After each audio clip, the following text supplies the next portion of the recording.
Très cher Saint-Père, aujourd'hui, tout le Liban a vécu une journée de grâce.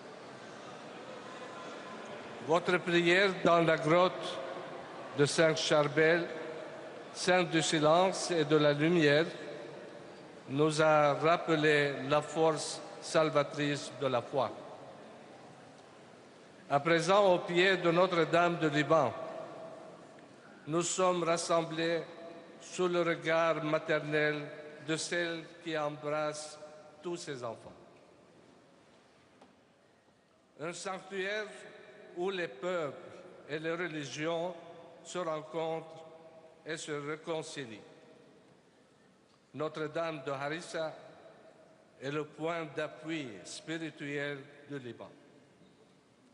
Nous lui confions notre nation, l'Église et le monde entier. Très cher Saint-Père, votre visite aujourd'hui est une flamme vivante de prière et d'espérance, qui éclaire chaque recoin de notre pays, chaque jour, où que nous soyons, dans les églises, les chapelles ou les maisons. Nos voix s'élèvent comme un seul chant, comme un parfum dansant montant vers le ciel. Nous prions avec vous, très cher Saint-Père, pour la paix et pour la justice et pour la renaissance de notre pays, le Liban. Sur cette terre bénie, beaucoup de l'Orient chrétien, la foi possède des racines anciennes et profondes. Ici, où résonnent les langues et les liturgies des églises d'Orient et d'Occident, la pluralité des traditions se transforme en richesse, signe de la grâce multiforme de Dieu. Et avec nos frères et sœurs qui partagent avec nous la soif de paix et de la justice, nous voulons témoigner que la coexistence est possible et que l'amour est plus fort que toute division. Au cours des dernières années, le peuple libanais a affronté des épreuves qui ont profondément ébranlé son corps et son âme. Et pourtant, nous sommes encore là. Malgré la douleur et la fatigue, nous continuons à avancer comme gardiens de l'espérance et des témoins de paix. C'est alors que la prière se transforme en action vivante. Nous tendons la main aux pauvres, nous accompagnons les jeunes désorientés, nous essuyons les larmes de ceux qui ont tout perdu. Nous avons gardé la mémoire des martyrs et nous l'avons transformée en un évangile vécu, incarné dans le quotidien. De cette foi ardente jaillit la force de l'Orient chrétien, une force qui nourrit, qui protège la vie et la dignité de chaque personne.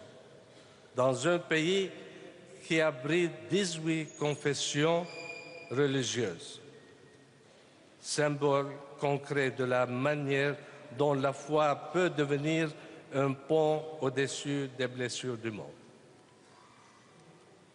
Comme les disciples dans la barque en pleine tempête crièrent au Maître, « Sauvez-nous, Seigneur, nous périssons. »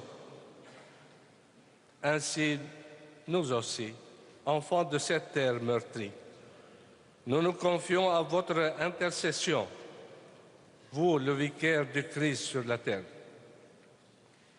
Le Seigneur accordera au Liban et à tout le Moyen-Orient la véritable paix, cette paix qui naît du Christ ressuscité. Votre présence, très cher Saint-Père, nous rappelle que Dieu est avec nous, l'Église est avec nous. Et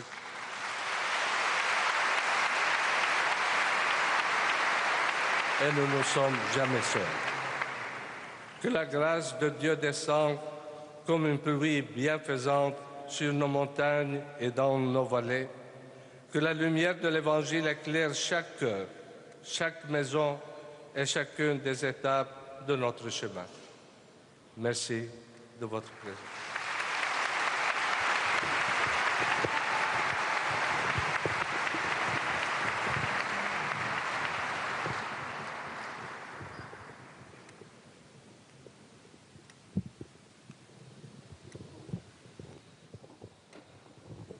Prions le Seigneur.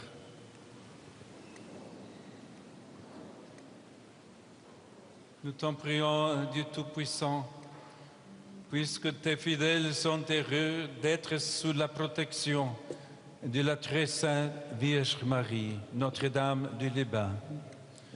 Accorde-leur, par sa maternelle intercession, d'être délivrés de tout mal sur la terre et d'être conduits aux joies éternelles dans le ciel, par le Christ notre Seigneur.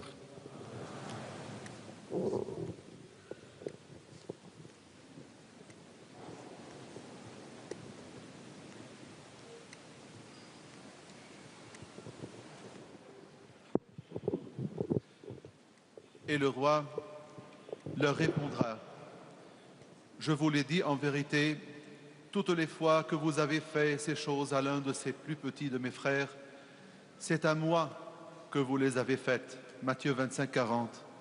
Très Saint Père, je viens humblement vous parler avec mon cœur.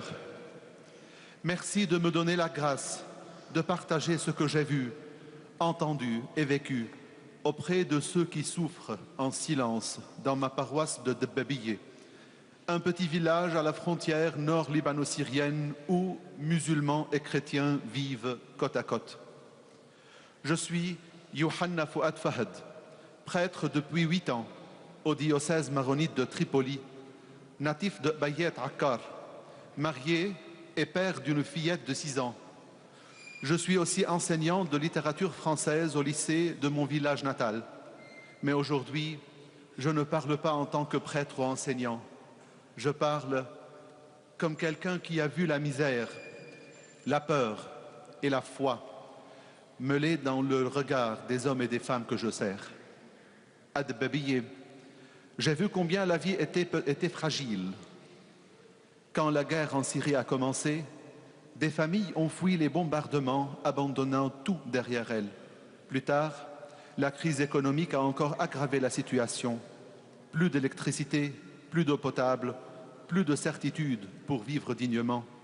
Et le 8 décembre 2025, lors de la chute du régime syrien, une tension immense a envahi la paroisse et toute la région. Mais le plus douloureux venait de derrière la frontière.